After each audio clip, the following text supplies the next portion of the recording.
until I read this talk by Swami Chidanandaji recently. And as I mentioned, he said, why is it when we wake up in the morning, we don't immediately affirm and recognize, I am divine.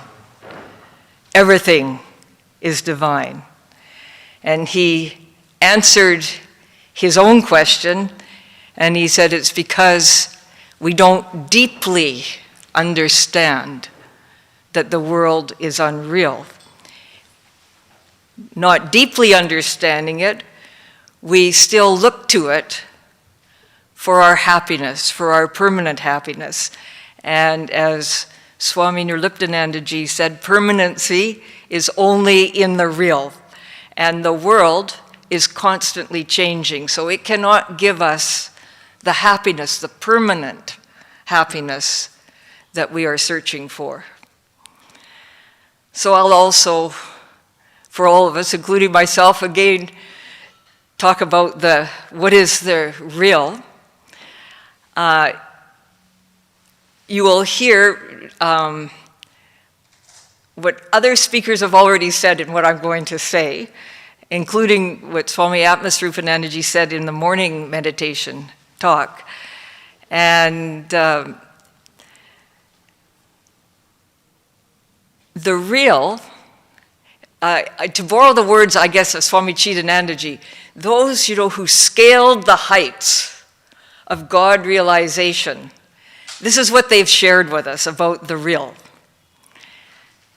It has no birth. It obviously has no death. There's no creation. So it doesn't even, because it is one and non-dual, it doesn't even know itself because it can't stand apart from itself to know. As one teacher said, it doesn't know that it's God. It doesn't know that it's infinite. It certainly knows nothing of the world because it cannot stand apart from itself and know the world being one and non-dual. So another teacher once said, it doesn't even know our suffering. And yet, it is also immeasurable, as Swami Nirliptanandaji said yesterday, and it is unchanging, unalterable. And because it's beyond all conceptualization, it is indefinable, and yet it is defined for us as existence, consciousness, bliss absolute. The word being used most often is either consciousness or awareness, and those words here are used interchangeably.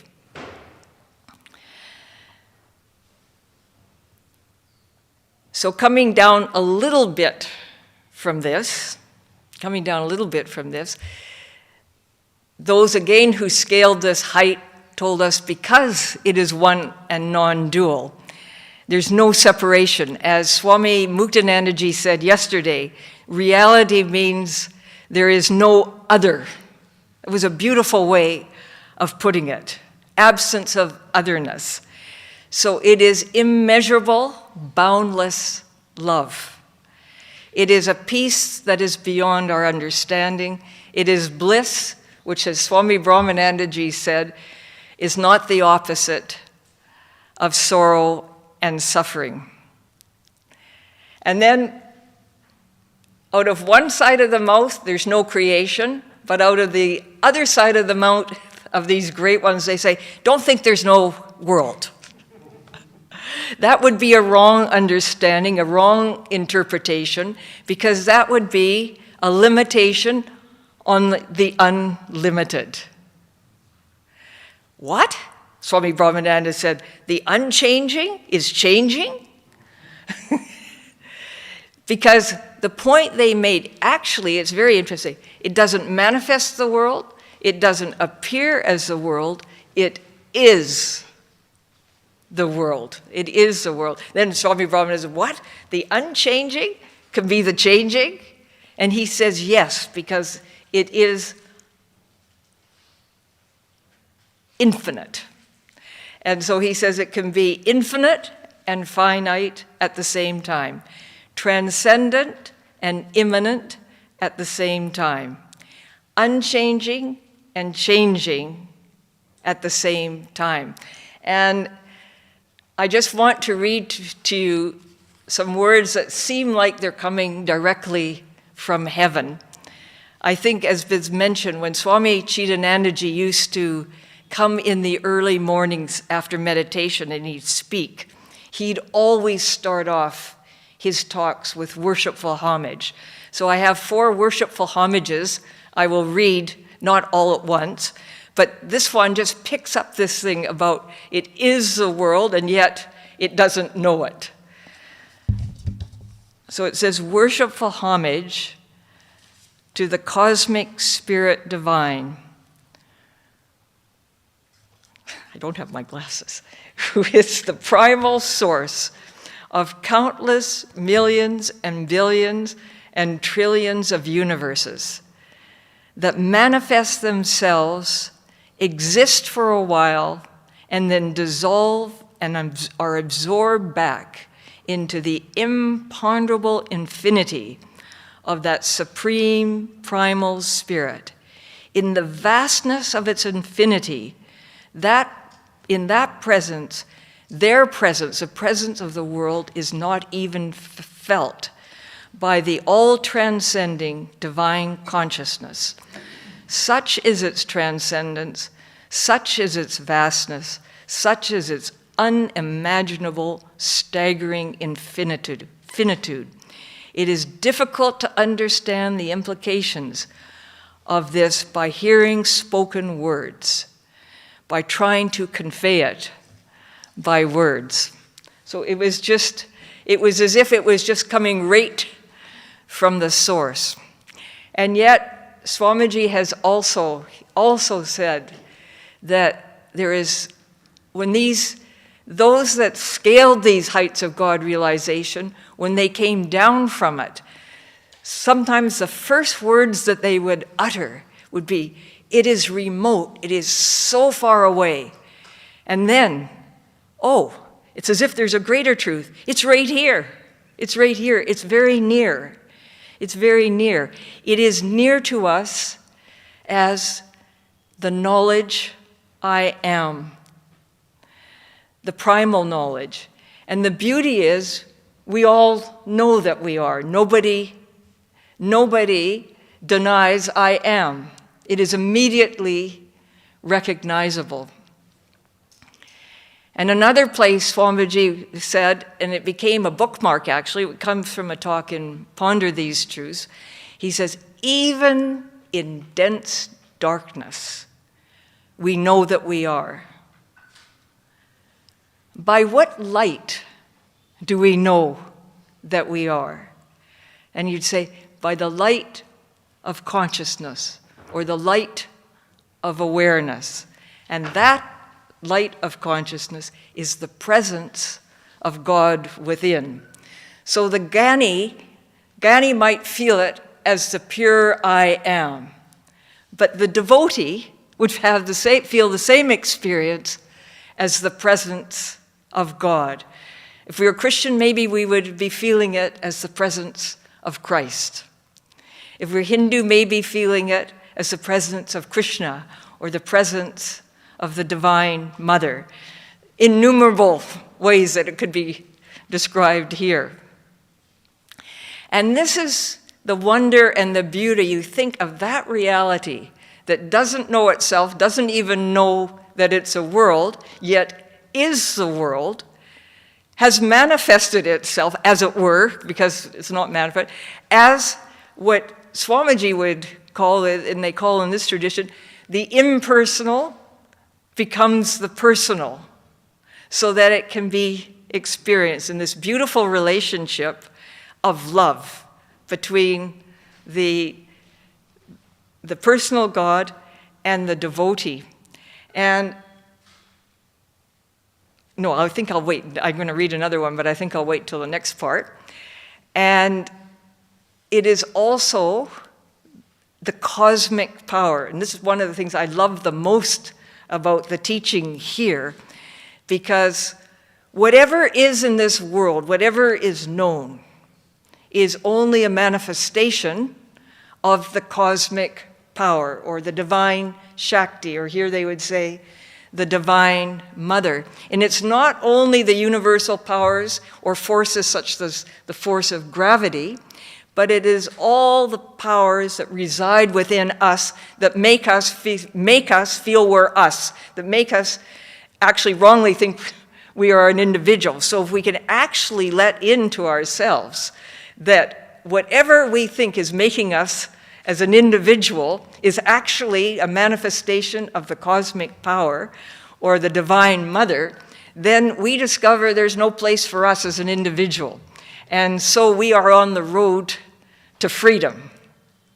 And so, as they say, that cosmic power, it is the power of our limbs. It is all the powers that are working in our body. It makes our heart beat, our lungs breathe.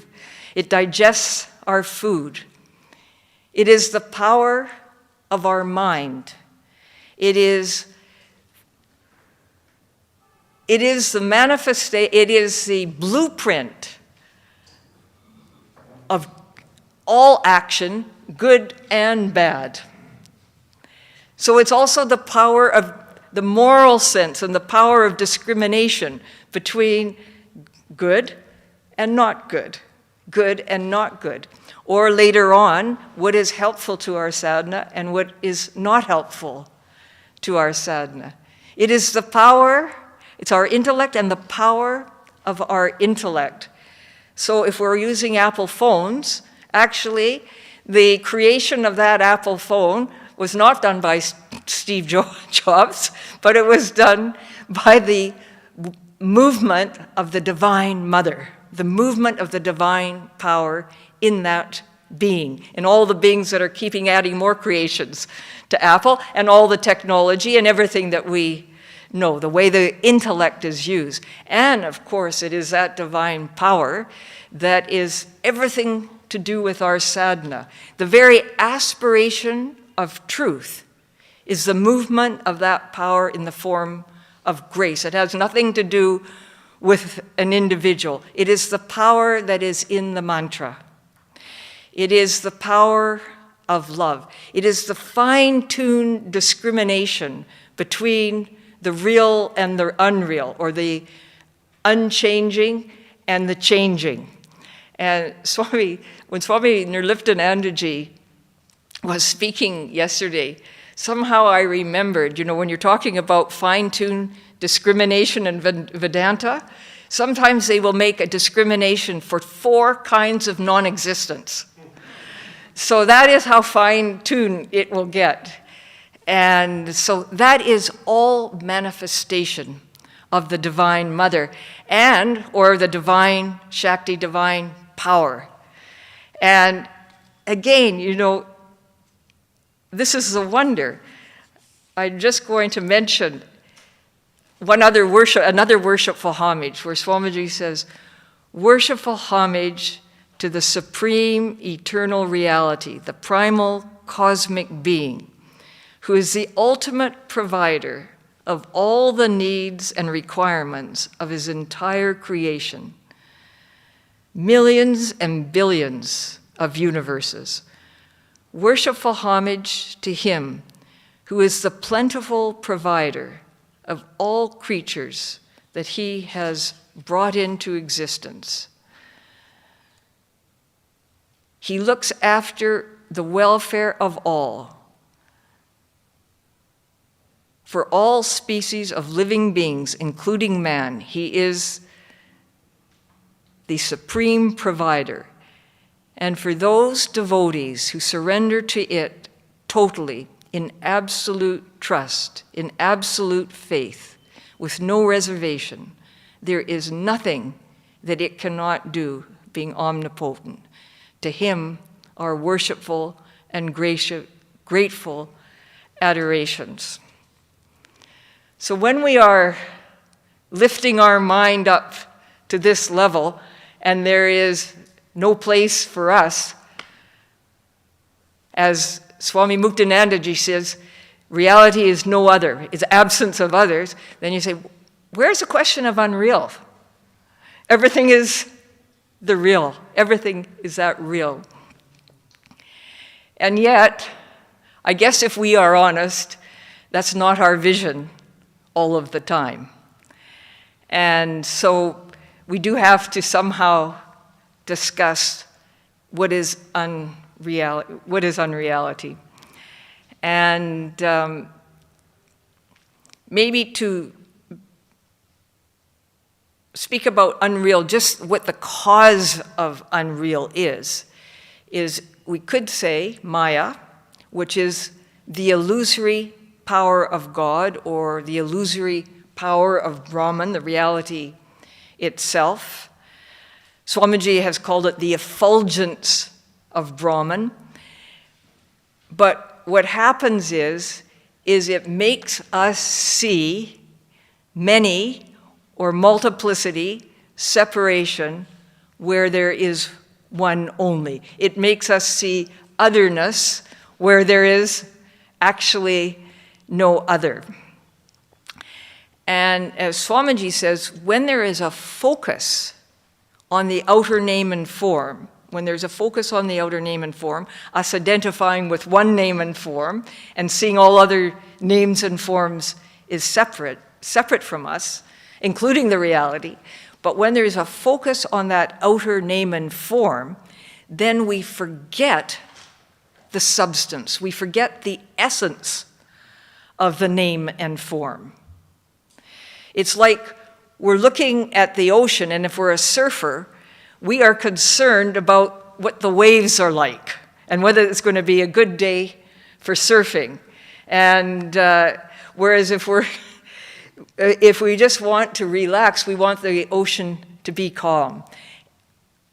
Whatever state the ocean is, if the focus is on, is it calm?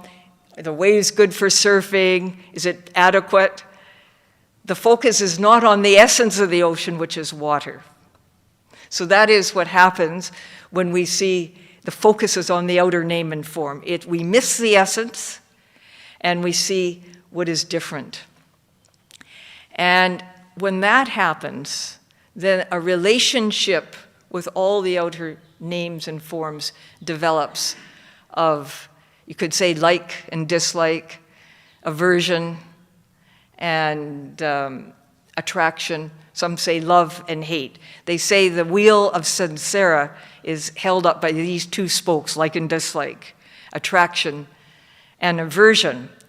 And then comes, as Swami Nirliptananda said, give up attachment. Then comes attachment. Because desire for what we want or like and rejection of what we don't like or don't want arises. And then once that comes, then all the pain and suffering, the really painful states of mind that we experience, of fear and anxiety and anger and lust, well, we know all the things that arise from this. And so it's a painful state, and since this can be our experience, this prayer, lead us from the unreal to the real, is a prayer coming from us in this condition to that which is the real. And the beauty is that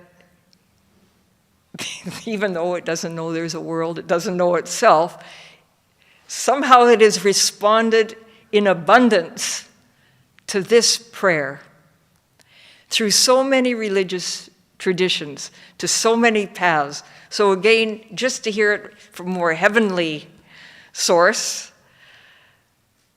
worshipful homage to that supreme, all-transcending, absolute, non-dual, cosmic divine reality, which is the primal source of all concepts of God in all religions.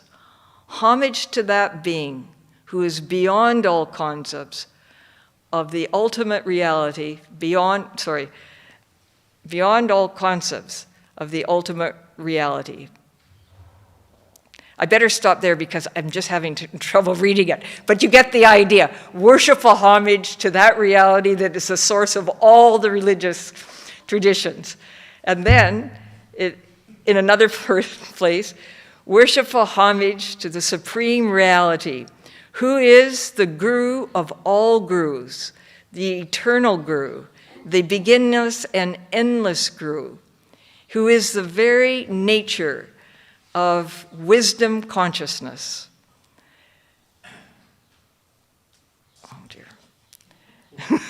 Well, he's the Guru of all Gurus. All the different teachers are a manifestation of that great reality. So we can be comfortable anywhere and with anything. So, worshipful homage. There have been so many paths shown to us. And through that great grace of that reality that doesn't know there is a world, and yet is the world. Somehow within it, it's provided for everything. And today, we've spoken about what is real, what is unreal. Real is where there is no idea of other, absence of otherness. So unreal is when there is otherness. So we want to go to the real, and so many paths have been provided. So today I thought to share with you one particular path because of the exploration I did, also because of what I absorbed here from the teachings, especially from today Swami Brahmanandaji. And the reason also I chose this is because it is one of the most comprehensive ways of looking at our experience. You may remember Swami Brahmanandaji, he taught us Advaita Vedanta, or non-dualism, with a few additions of devotion in it as well. Because, you know, a true Gyani is also a true devotee. But just want to mention, actually what we're going to talk about is deep sleep. But I want to mention in the scriptures, not all scriptures, and not all, even in the Indian scriptures, and not all teachers ascribe to the way we were taught. So what Swami Brahmanandaji said, you see, questions and so forth can always be raised. And, you know, I think sages had big arguments. I haven't studied the scriptures in depth, but I think they had big arguments. And so Swami Brahmananda said, you choose the path that resonates. If it's something in you really responds to it, don't let it go, hold on to it. But if it doesn't resonate with you, just leave it. Because there are so many other ways that we can look at it. But I will share with you this one. And what Swami Brahmanandaji used to say to us, if you want to know what the reality is or God is, if you want to know what the world is, if you want to know what the I or self is, then you need to go to the place before creation. Now, in actual fact, we can't go there in time. But we can go there in experience, because it's experienced in two ways. One is samadhi, which is after great effort, and the other is deep sleep, which is no effort. So which one will you choose? Better to choose the one that's easy. And the reason that became very powerful for us, because it was no doubt, Swamiji's analysis of the deep sleep was no doubt the way it took him to realization. So whatever he shared with us, no matter what text we did, he brought it back to the deep sleep state. It had the authenticity of his deep realization. So that was imparted to us as well, you know, just the authenticity of this as a very valid path, even though it doesn't seem like it should be. Deep sleep? Anyways.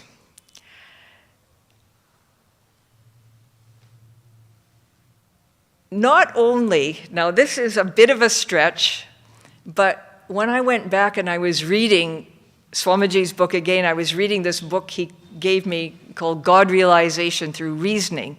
One of the things that struck me that had never really struck me before.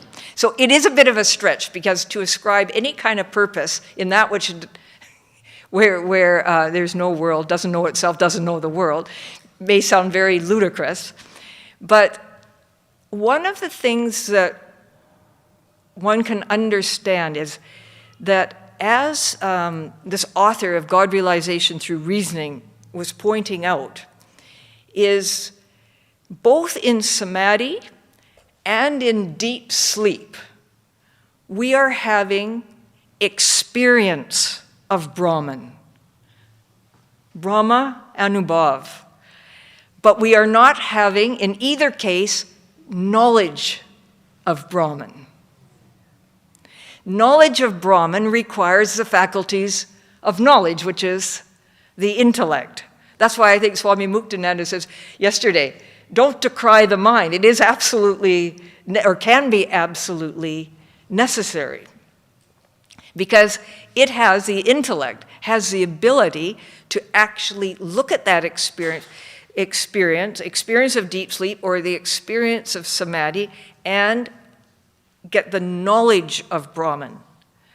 And so that I found a very fascinating point that he was making in terms of purpose. I mean, naturally we talk about the purpose in terms of our life, where we're wanting to move from the unreal to the real, as Gurudev said, serve, love, meditate, realize, inquire, who am I, know thyself and be free.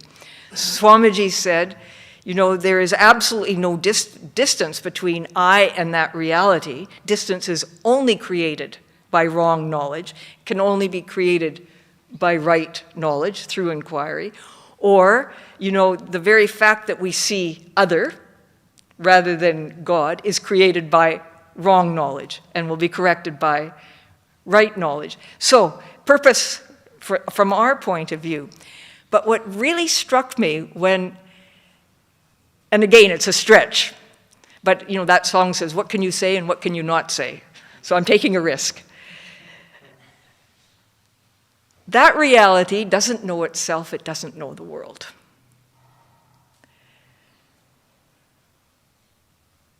What if at some point it said, I don't know who I am, I want to know. The world appeared and all the ability to know who I am occurred. So what an amazing purpose if we are that trying to know itself.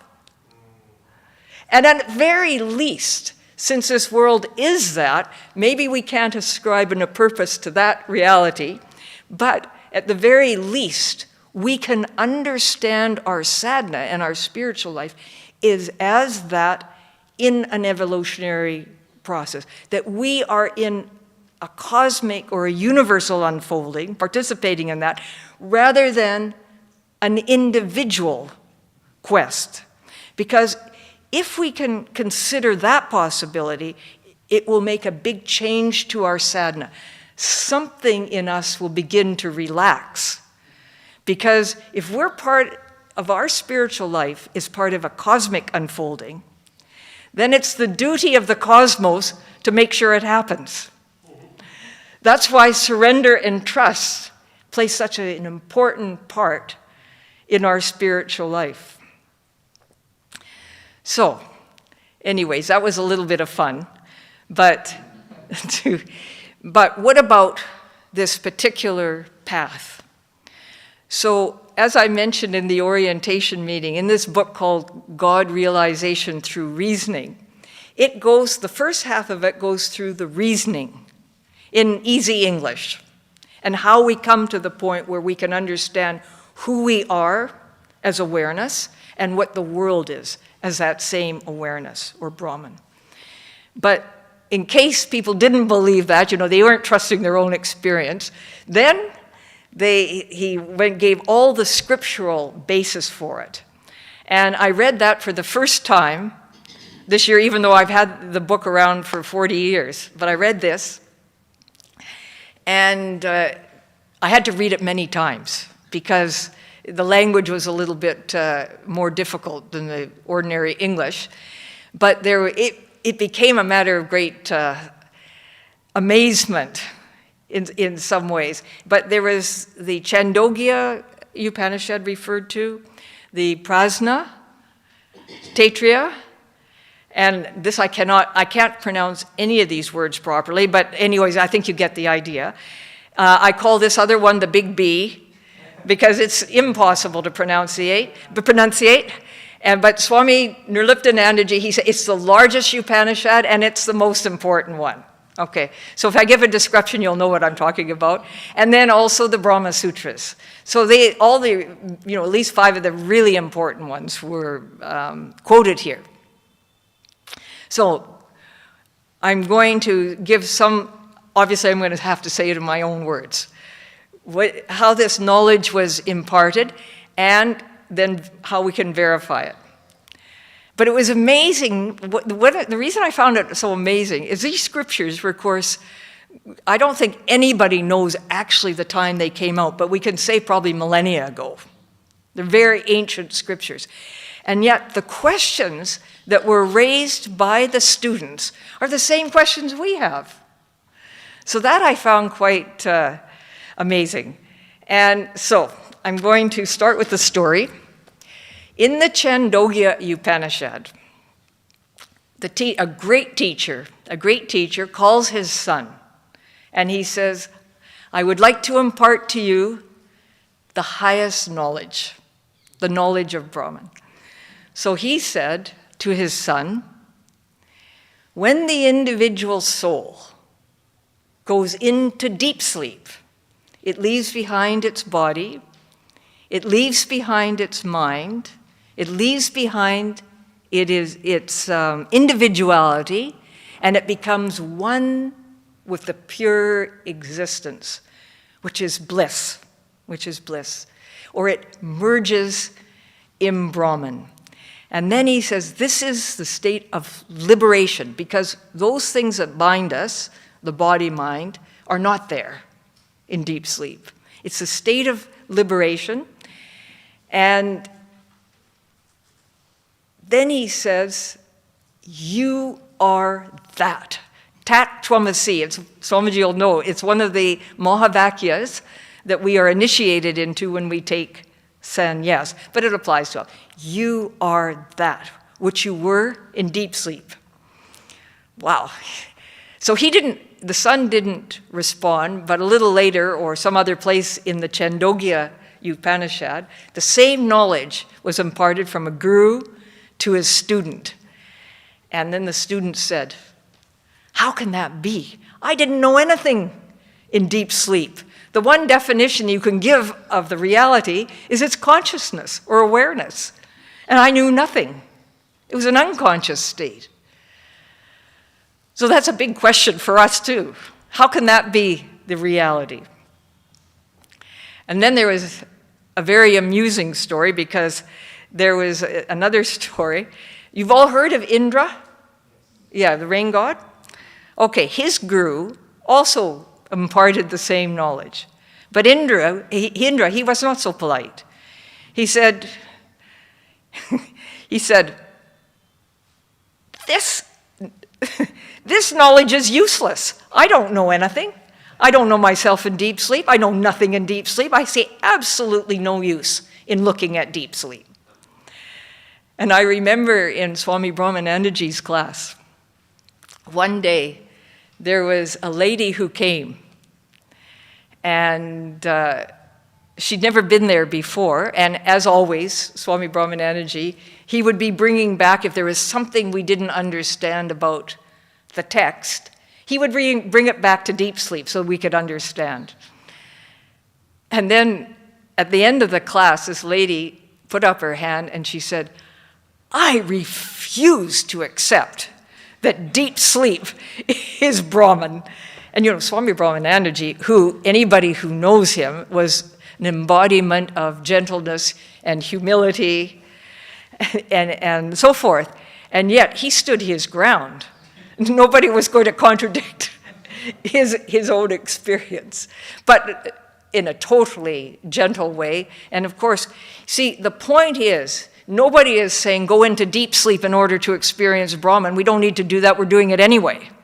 And in fact, we will discover even this world is that. We're already experiencing Brahman. This is one of the points that Swami Brahmanandaji used to make. People would say to him, I want to experience God. I want to experience Brahman. He says, you're already experiencing Brahman. You're experiencing nothing else but that. But we don't know it. See, we experience it, but we don't know it. And that's why we have to reason about it. So that was the point he was making. No, nobody's telling you to go to deep sleep. That would be really quite a useless thing to do. And even about this samadhi, because some people may question that, a yogi, but as the speaker said last night, it doesn't mean that samadhi, going into samadhi doesn't have great value. But as he pointed out last night, and sometimes they say here also, you can be in samadhi for 1,000 years, but when you come down from that experience, you're facing the same world, and you just want to go right back into it. So the point is, with Vedanta, they want total knowledge. They want to know everything there is to know. Not only what one is beyond time and space, but also, what is all of this? That was the point that was made. So, anyways, just to reiterate again, because that lady said, this is useless. I mean, I refuse to accept it. Indra said, this is useless, and maybe, some people are secretly thinking that now. And so just to reiterate again, why are we even looking at deep sleep? What is the value of it? And again, of course, when it is analyzed, and we can verify it in our own experience, it will show us, again, as Swami Brahmanandaji said, the nature of God, the reality, the nature of the world, the nature of the self. So that is the main reason. But there are two other very interesting reasons. One is, of course, and this is what we have to verify in our own experience, because we have to know that it's not an unconscious state like we normally think. So the very fact when we really look, we'll find this out, that it's not unconscious, that consciousness is there. It shows us that consciousness can exist without body and mind. And this is especially important probably for the more modern mind that believes that consciousness, I think the speaker said this last night also, we think consciousness is a property of the body, whereas it's the exact opposite. So it shows us that consciousness exists without body and mind. We'll know this when we analyze it in a few minutes. It also shows us, and you see, again, we have to really let this in. This is not a one-on thing. It also shows us that there is no death for who we really are as consciousness, which is a very important thing, because fear of death is the most basic instinct that we all have, believing we are the body. So if we're shown we can exist without body, as we do in deep sleep, then we can consider that we are beyond, really experientially beyond death, that there's no death for us. So, now to go through the verification process. And that is very simple. And many of you will have known it if you've studied Vedanta. But what we're asked to do is, in the waking state, when all our faculties are present and alert, analyze what actually happens in our deep sleep state. Is it really an unconscious state like we think most of the time? So we can all do this together because it's everybody's experience. So the first thing we absolutely know when we analyze our deep sleep now is that we did not know the presence of the world. We were not aware of the presence of the world, which of course includes our body and our mind and even the pure sense of I am. We did not know that. But in addition to that, we did not, at the time of deep sleep, know the absence of the world either. We didn't know that our body and our mind and I am were absent either. So we just have to let that in for a minute. That we not only did we not know the presence of the world, our body, mind, I am, we didn't know their absence either. And that's all of our experience. Nobody has to tell us that. So the amazing thing is, nobody has any doubt, despite that we had deep sleep. So how do we know we had deep sleep? So for two reasons. One, we had to be there. We had to be there. And as Swami Brahmanandaji used to say, we were there, okay, nobody denies that they experienced deep sleep, so we were there, but as what? Well, when we look at our experience and we say we weren't aware of our body, mind, world, we certainly weren't there as our body. We certainly weren't there as our mind. We weren't even there as the pure sense of I am. There's only one thing left, and there's only one thing that actually knows anything or experiences anything, and that is consciousness or awareness, that we were there as awareness, as consciousness. Now, the question still arises for many, why didn't I know anything? Because there was nothing to know. It was a non-dual state. That reality can't stand apart from itself and know anything.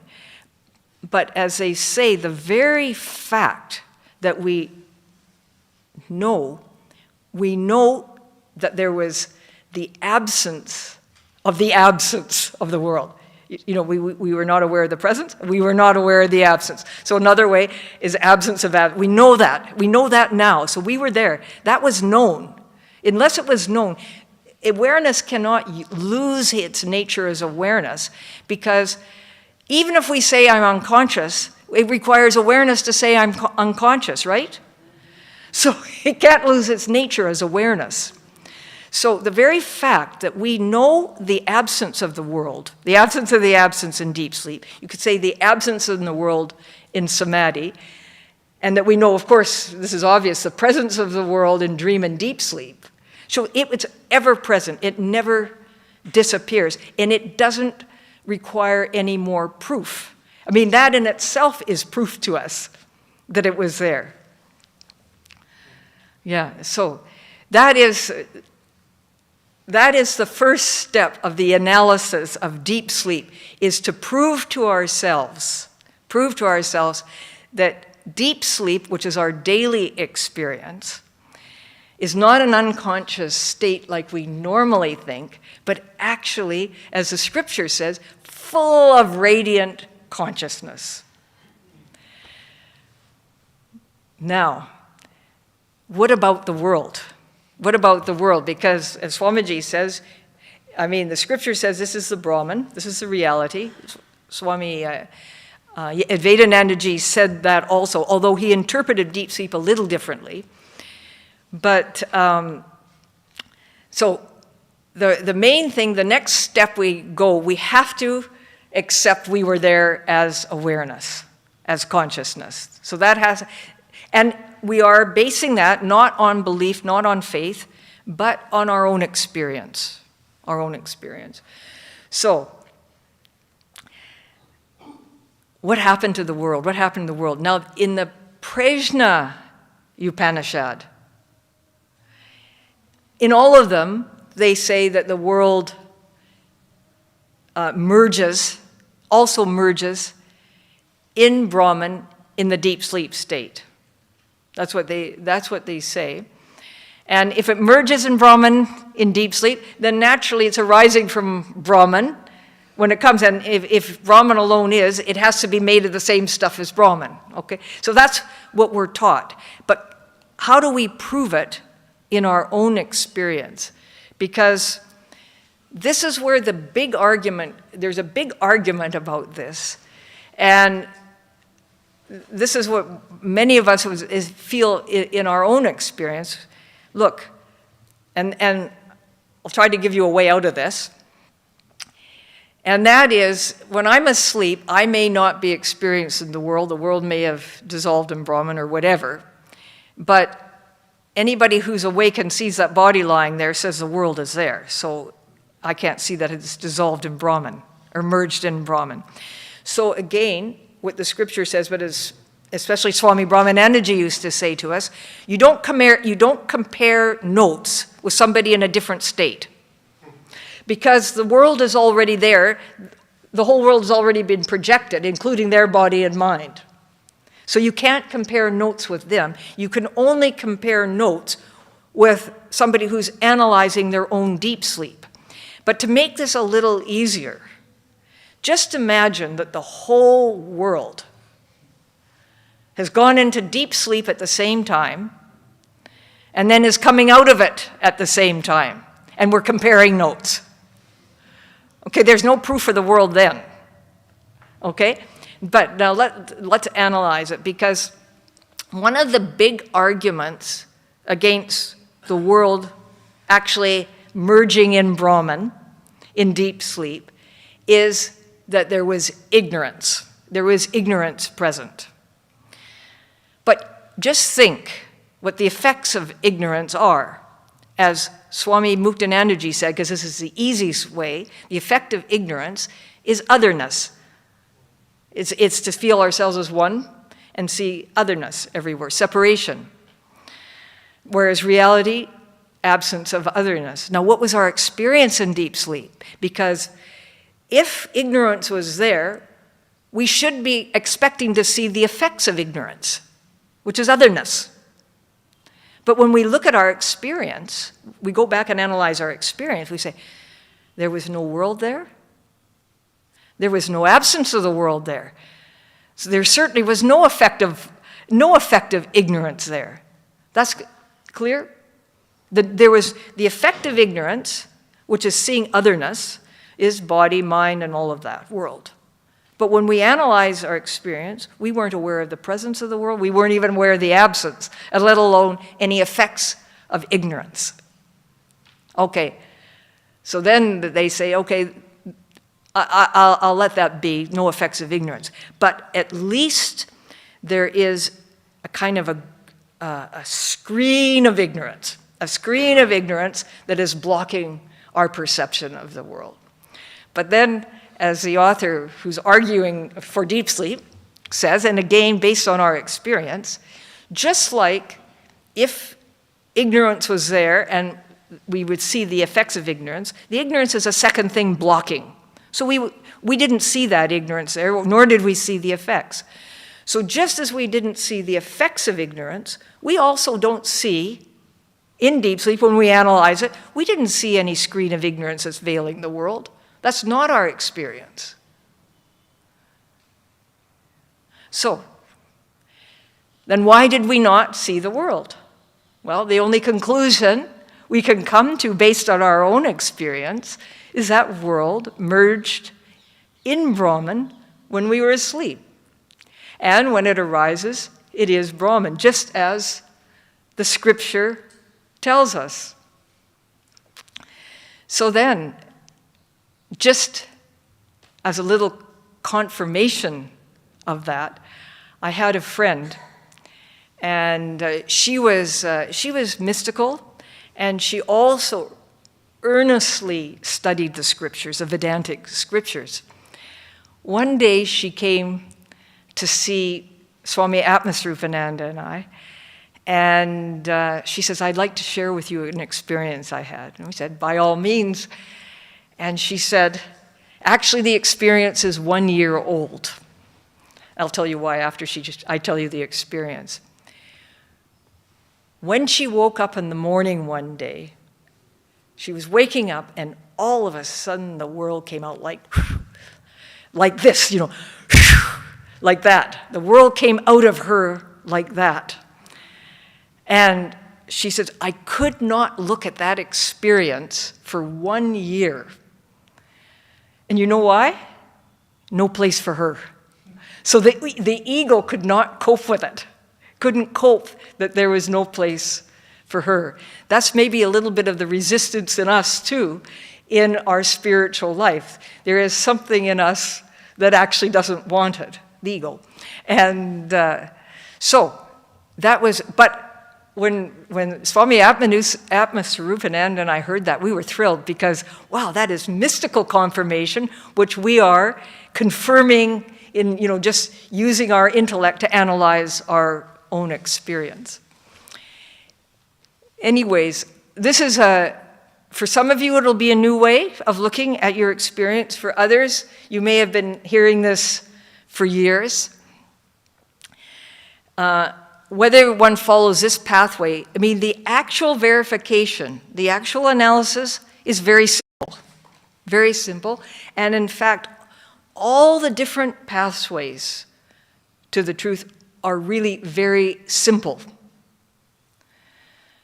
So the question is, why is it when it actually is so simple, and people may have many spiritual experiences also that could confirm this, why is it that we seem to revert so quickly back to our former state of consciousness, believing we are this body and mind? So actually, that is one of the questions I have in my mind, and I would hopefully cover tomorrow in the talk, as well as looking at right down to our daily life. What is the implications? How can we bring this knowledge of the difference between the unreal and the real, and that in the end, everything is the real? Or as Swami Nirliptanandaji says, don't see the world as real, see the real manifesting or appearing as the world, or is the world. So, how to bring that right down to our daily life. So, Hari Om Tat Sat, and we'll see you tomorrow.